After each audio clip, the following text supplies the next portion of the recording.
Mike Triggs was the youngest Republican county chairman in the nation in 1974. He was a Reagan-Bush president-elector. Mike, welcome to our program, and I really want you to give us some insight of why you went from being a Republican to a Democrat. I was outed as a gay man when I was managing a campaign for governor in Minnesota. At that time, I had tried to find more employment in the Republican Party, but after having been outed as a gay man, it was almost impossible. I moved to Arizona and worked for John McCain and Jeff Flake and some other Republicans there, and then moved back to Iowa. And when I was back in Iowa in 2012, I went to the Iowa State Fair. And I was visiting with the Republican state chairman. And I told him about my background in the Republican Party. I said that I objected to my party spending money trying to defeat members of the Iowa Supreme Court who had voted for gay marriage. And it was a unanimous decision by the Iowa Supreme Court. And we'd always had bipartisan members of the Supreme Court. And I just didn't think that the party should be spending money on that. And the state party chairman said, Mike, it sounds like to me that you'd be happier in the Democratic Party. So I went across the aisle and I just re-registered at the Democrats booth. And I've been a Democrat ever since. Now, Mike, you know where our history is right now. We're under the administration. And especially for the LGBT community, but also the heterosexual allies as well, is facing a lot of turmoil right now, and things are changing very quickly as we speak. As many of you know, just recently, the LGBTQ suicide hotline, the funds for that were taken away. And you used to be able to call that and put in option 3, and now you can't. They've taken that away. There are approximately, I think it's 6 to 8 senators, Republican senators, on a state level that are trying to make gay marriage illegal. This is some of the things that I know that's going on right now. So we're seeing a lot of changes, and we're seeing a lot of things that are affecting all human beings as well. I want to make one other comment financially. Many of the Republicans who have voted for Trump have been hurt financially because of the tariffs that he raised on China. I was affected financially. Many of those who voted for him had been affected severely financially. So even those that voted for him are wondering, did I make the right choice? Did I make the right decision? And again, we're not trying to be Democrats, Republicans here. I mean, Mike shared something with me, and he will a little later, I'm sure, about we need a two-party system. We need the check and balances, and I believe in that as well, too. But Mike, give me your thoughts on what's happening in the news today. What's happening as you see it in the political arena right now that you want us to be aware of as you're an expert in this field? I'm not sure that I would call myself an expert, but I've worked in politics for probably about 30 years. As far as the LGBT community, it should have come as no surprise to anyone what was going to happen. Anyone that had read anything about Project 25 during the last election, the authors of that document were pretty clear in what they wanted to do. And as soon as Trump got into office, the very first day he started signing executive orders. Also, I'm disturbed by particularly what's happening in the trans community. This last legislative session, many of the states took away the funding for transition for trans individuals. And then the Supreme Court of the United States just this last week concurred that they could do that. So do we see things leading in a direction that we prefer they not lead? It sounds to me. I feel that way. I think we're leading in a direction that we're seeing more rights being taken away. Absolutely. And it's very disturbing that administration is wanting how they wanted to muzzle the press. They've cut off funding for universities, for grants, and for contracts. They've attempted to rewrite history by banning books. Anything that has to do with diversity of any sort, we've definitely seen lots of rights that are being taken away. And I think that that's one of the reasons that so many people have turned out for the No Kings marches. But you had a tremendous amount of people turn out for Pride.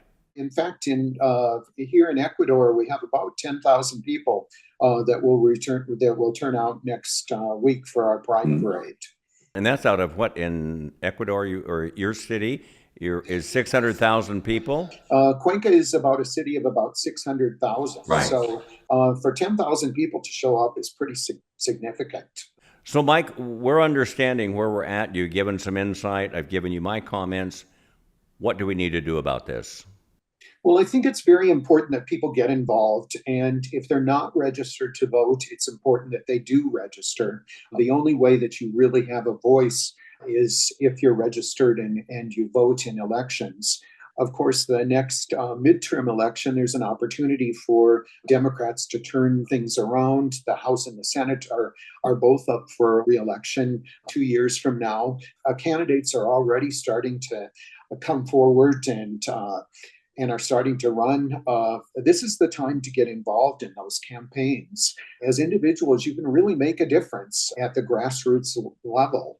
I'm very optimistic that we can turn things around and we could elect a Republican House and Senate both.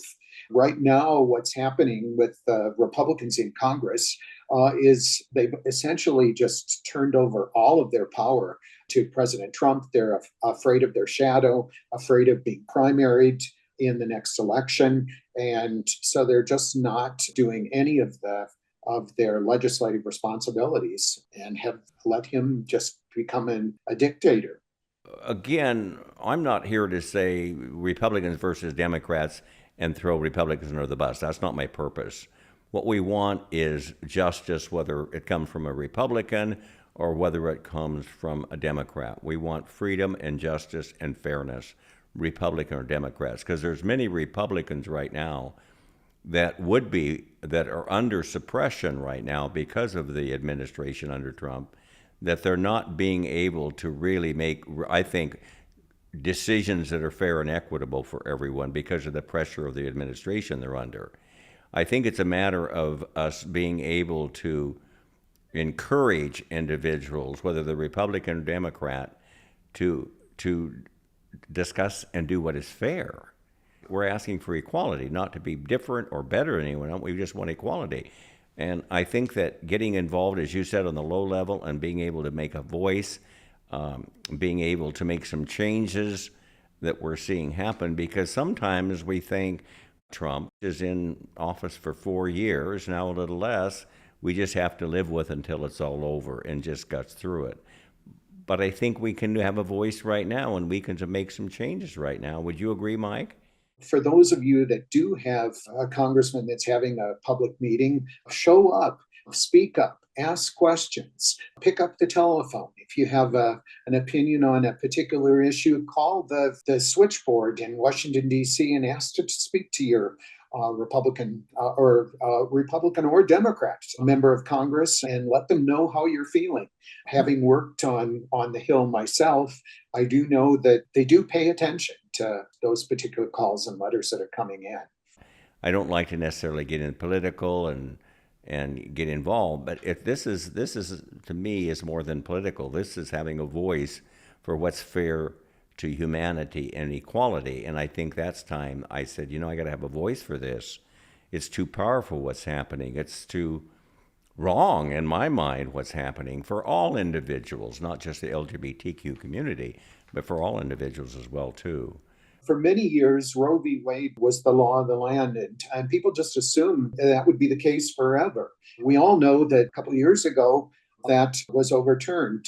When the U.S. Supreme Court approved gay marriage 10 years ago, the vote was 5-4. Right now, it could very easily turn that around. I'd say it's very possible that it could switch to a 6-3 decision and take away those rights. Absolutely. Nobody thought it would help with Roe versus Wade, but look what happened. We have to be ever vigilant, and that's why it's important. Your vote does count, and elections do matter. Well, and I think on these 8 states right now that are considering banning, they're doing it at the state level right now. The states don't have the right to do that. There's legislation that has been introduced in those states. Ultimately, the US Supreme Court ruled in favor of gay marriage. What I see happening is doing something similar, the Supreme Court doing something similar to what they did with Roe v. Wade, and throw it back to the states. In that case, the states would be able to make the decisions. So why are the state senators then making legislation that is not legal for them to make? They're really just rattling the cages, and that legislation is not going to go anywhere. And if it were to pass in Iowa or Idaho or Ohio or wherever, ultimately it's the U.S. Supreme Court's decision. So at this point, they don't have the ability to. Yeah, even though they're doing it, and like you said, it's rattling the cages, but it gives you some indication of where we're at with that, because it would go to the Supreme Court, as you said. So that makes sense. But still, to hear the rattling of it gives me concern. I'm pretty optimistic that even in the most conservative states, those bills are not going to go anywhere, particularly in an election year. So our allies can have a voice too. It's just not about our LGBT community. But if they see something they feel is unfair to our community, then they need to have a voice as well. So it's not just about us having a voice, it's having all of our allies have a voice along with us. Well, sometimes some of us live in red states where it looks hopeless. In your particular case, we can always, as individuals, contribute to candidates that are running in another state. If you're living in California and there's a candidate that you like that's running in Connecticut, get out there, support that candidate. And this is the time to do that. And money does talk in politics, and it's the early money that really is important, as opposed to money that comes in late in the campaign. Now, one of the things that California, of course, I spend the summers in San Diego, that's really hit heavy in our community, particularly in the Los Angeles, is the situation with ICE. You are probably familiar with what's happening there. What's your comments on that? We have a country that's based on laws, and I'm concerned that people's due process is not being afforded them. And it's just important that we keep holding Trump's feet to the fire. So far, the legislature isn't doing it. The only thing that's holding him back are members of the judiciary. And all of it's very disturbing. It's very, the aggressive tactics are very reminiscent of the Gestapo tactics that occurred in Nazi Germany during the 1930s, when they started going after people that they referred to as vermin. In that case, it was the Jews, and today it's the immigrants from South and Central America, the LGBT community. And sooner or later, it touches your life, your community. It's very, very disturbing. It's not as if that they're taking jobs from American workers. There's not many Caucasian workers that are willing to be out on top of a roof shingling a house in Arizona in the summertime, right? Or picking lettuce in Yuma, Arizona. I'm just very, very concerned about what is happening. What can we do to help those individuals that are being pursued by ICE? Is there anything we can do other than just have a voice about it, or is there any action that we can take? I know it's uncomfortable for many people that have never carried a sign or never chanted with a group in a march, but it's important for people to show up. If there were 13 million that showed up for the No Kings rallies around the country, the next time there needs to be twice that many. I think that it's important for people to show up at their city council meetings, at their school board meetings, to speak out, write letters to the editor. All of those things are things that don't cost any money, but are all things that do get noticed. We, a part of an organization called Frontrunners, when they had the No Kings event in San Diego, it was so packed we couldn't even get down. There was so many there, the roads were jammed. And we couldn't even, we wanted to go down. We couldn't get down because it was so packed that we couldn't get down. And many of those were heterosexual allies. And they were not all gay people by any means. And I think, again, it's encouraging for all. You know, it's interesting when somebody gets affected financially with something, you know, they may not have a voice until all of a sudden they get affected financially by a policy that's passed.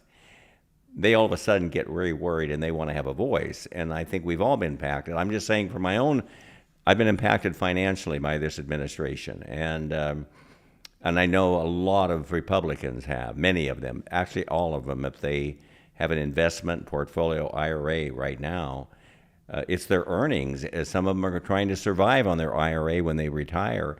And some of it have dropped so bad right now because of the administration. And now they have a voice. And I want to encourage them to have a voice, a louder voice.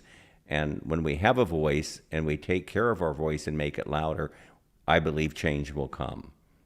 It's not easy, okay, to have a voice, but it's also what America and what our democracy stands for, is having a voice of the people. That's what it stands for me. I know that a lot of people are considering moving abroad. We kind of saw the handwriting on the wall 2 years ago when leading up to the 2024 elections, and I was getting ready to retire. It was probably the best decision that I ever made. We are very happy. We have a very supportive gay community and religious community and expat community here in Cuenca. So for me, it was a good move. You're in Ecuador. You're having a voice for us today. I thank you for your voice. It's encouraging to hear that we can do something. Mike, it's such a pleasure always seeing you. We did a little research on your city. What a beautiful city. It's very reasonable to live there. I checked that out too. It is very reasonable. Yeah. Yes. Well, thank you, Mike. We appreciate your input. For those of you that would like to make a comment, we certainly want all comments, even though the comments may not agree with what we're saying. We want everybody to have a free voice on my podcast. Thank you, Mike. It's my pleasure. Take care and have a wonderful time in Ecuador. Absolutely. Thanks so much. And you're welcome to come visit anytime. Okay. Thank you so much, Mike. Take care. You bet. Bye. Bye-bye.